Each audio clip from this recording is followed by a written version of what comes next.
The sun hung low in the sky, casting a golden hue over the quiet suburban streets of Ashwood. 16-year-old Marcus Davison cruised down Maple Avenue in his mother's blue sedan. This was his first time driving alone since earning his provisional license. The breeze drifted in through the open windows as Marcus hummed along to his favorite rap song. He knew the rules: to stay under the speed limit, use turn signals, and most importantly, not giving anyone a reason to stop him. His mom's words echoed in his head. Just stay calm, baby. You're a good driver, but always remember, you've got to be twice as careful. Out of nowhere, flashing red and blue lights lit up his rearview mirror. Marcus froze. He hadn't done anything wrong, or so he thought. He glanced at the speedometer, 35 miles per hour in a 40 zone. Confused but calm, he pulled over to the side of the road, cutting off the engine. A stocky officer stepped out of the cruiser and approached Marcus. His name tag read Officer Greg Talbot. Marcus could see the cold look in the man's eyes as he approached the driver's side window. License and registration, Talbot barked, his voice rough and unwelcoming. Marcus handed over his provisional license and his mom's registration card without hesitation. Is something wrong, officer? He asked, keeping his tone polite. You were speeding, Talbot replied curtly. I don't think I was, sir. I was going 35.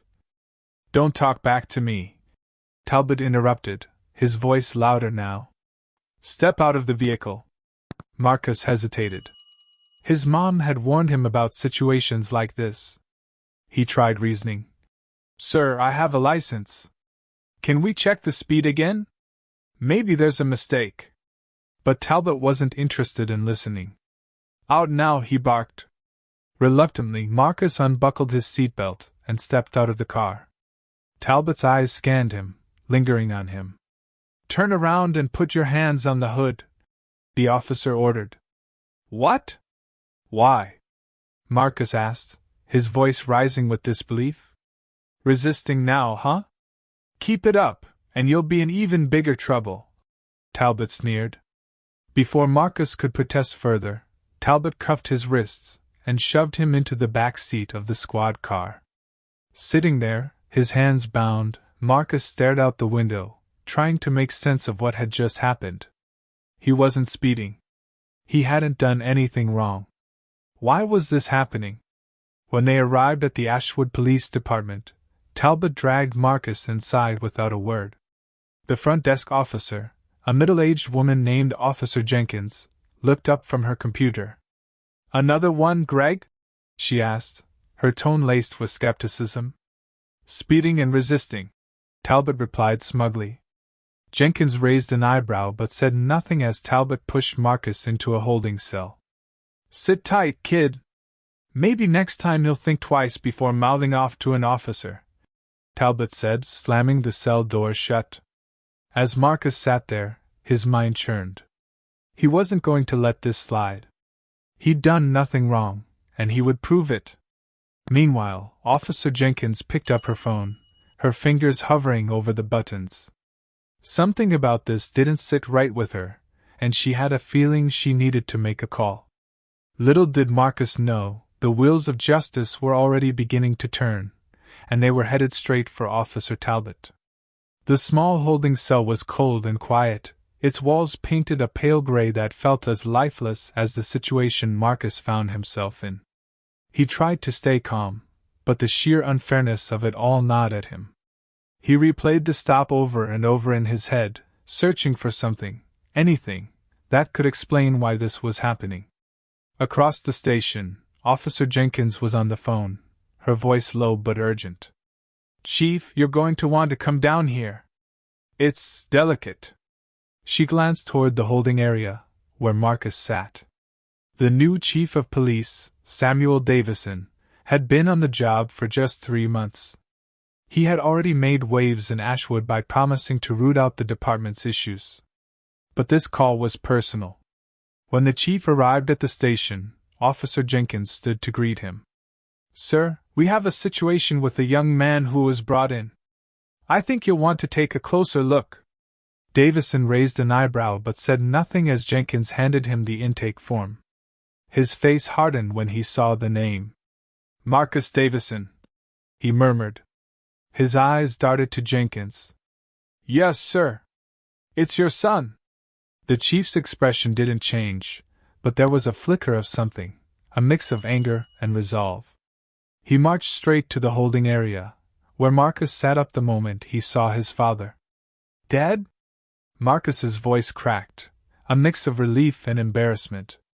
Chief Davison nodded, his face calm but his eyes blazing. Are you okay, son?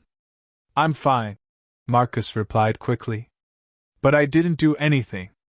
I swear I wasn't speeding. Davison turned to Jenkins. Who arrested him? Talbot, sir, Jenkins said, her voice cautious. Davison's jaw tightened. Where is he now? He requested. Before Jenkins could respond, Talbot sauntered into the hallway, his usual smugness on full display. Chief, he said, nodding casually. Didn't expect to see you here tonight.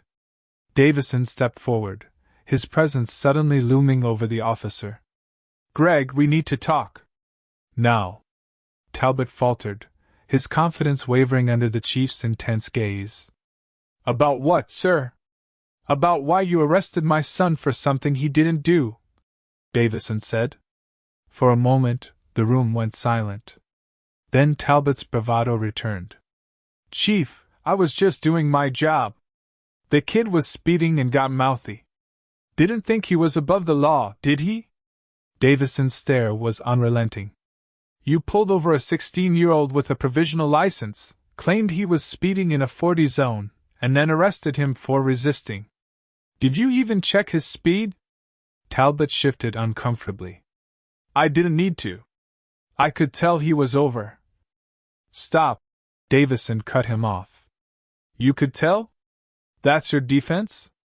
Talbot opened his mouth to respond, but Davison raised a hand. Save it. Jenkins, pull the dashcam footage. Jenkins nodded and quickly disappeared into the back room. Minutes later, she returned with a laptop.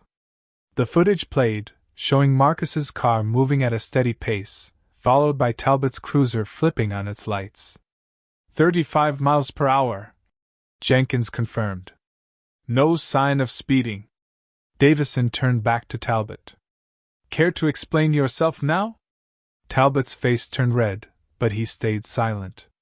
You didn't just make a mistake, Greg. You profiled a kid, abused your authority, and then lied to justify it, Davison said. But you didn't just target any kid. You targeted the wrong one. Talbot tried to stammer out a defense, but Davison wasn't interested. Jenkins, get internal affairs on the line. Talbot is done here. As Talbot was led away, his bravado crumbled. Marcus watched the scene unfold, his father standing tall and resolute. Justice was swift, but for Marcus, the sting of the experience lingered. Davison turned to his son. Let's go home. We'll talk more there. For Marcus, the nightmare was over, but it was clear his father wasn't done. Talbot's actions wouldn't just end with his dismissal. They were about to spark something much bigger. At home, Marcus's mom, Angela, was waiting on the porch. Her expression shifted from worry to relief when she saw them. She pulled Marcus into a tight hug. Baby, are you okay? I'm fine, Mom, Marcus replied. Dad got me out. Angela looked at Davison. What happened? She asked. Greg Talbot happened, Davison said, his tone clipped. But he's not going to be a problem anymore. Inside the house, Davison explained everything. Angela listened quietly, her face growing darker with each detail. This isn't just about Marcus, she said when her husband finished. How many other kids has Talbot done this to? How many people? Davison nodded. That's exactly what I'm going to find out. The next morning, Davison arrived at the precinct earlier than usual. He called a meeting with Internal Affairs and handed over Talbot's personnel file. It didn't take long for the pieces to fall into place: complaints of racial bias, excessive force, and fabricated charges. Most of these had been buried under layers of red tape, but Davison was determined to bring them to light. Word spread quickly through the station. Officers whispered in the hallways, and some cast uneasy glances as Davison walked past. Talbot had been popular with certain colleagues, but Davison didn't care. He wasn't here to win friends, he was here to clean the house. Meanwhile, Marcus was back at school, trying to put the incident behind him. But news traveled fast in Ashwood, and by lunchtime, everyone seemed to know what had happened. "Hey, Marcus," a girl in his history class said as he passed her locker. "I heard your dad shut down that cop who arrested you." "That's awesome." Marcus forced a smile but didn't stop to talk. He appreciated the support, but part of him just wanted to forget. Later that evening, Davison called a press conference. Standing in front of a line of microphones, he addressed the community. "Yesterday, my son was the victim of racial profiling by a member of this department. As a father, it was heartbreaking, and as a police chief, it was unacceptable. This is not an isolated incident. Too many people in our community, particularly young men of color, have had similar experiences. This department will not tolerate officers who abuse their power. We will be conducting a full review of past complaints, and I encourage anyone who has experienced misconduct to come forward." The press erupted in questions, but Davison didn't linger. He'd said what needed to be said. Over the next few weeks, the department was flooded with calls and emails. Stories poured in, some recent, others dating back years. Each one painted a damning picture of the culture Talbot had been a part of. At home, Marcus watched the news coverage with a mix of pride and unease. He admired his father's courage, but he couldn't shake the memory of being handcuffed and thrown in the back of that squad car. One evening, as they sat on the porch, Marcus turned to his dad. "Do you think it'll really change anything?" Davison looked at him, his expression softening. "Change doesn't happen overnight, son. But this is a start. And sometimes that's all you can do, take the first step." Marcus nodded, thinking about the kids who might not have someone like his dad to fight for them. "I want to help," he said quietly. Davison smiled. "You already are. By standing up for yourself, you made this possible. Don't forget that." In the weeks that followed, Talbot was formally charged with misconduct, and several other officers faced disciplinary actions. Policies were rewritten, training programs revamped, and community outreach initiatives launched. For Marcus, life slowly returned to normal, but he carried the experience with him. It wasn't just about justice for himself. It was about ensuring others wouldn't have to go through the same thing. This brings us to the end of this story. Thank you for watching the video to the end. Kindly subscribe for more thrilling stories. Like and share this video. Have a nice day.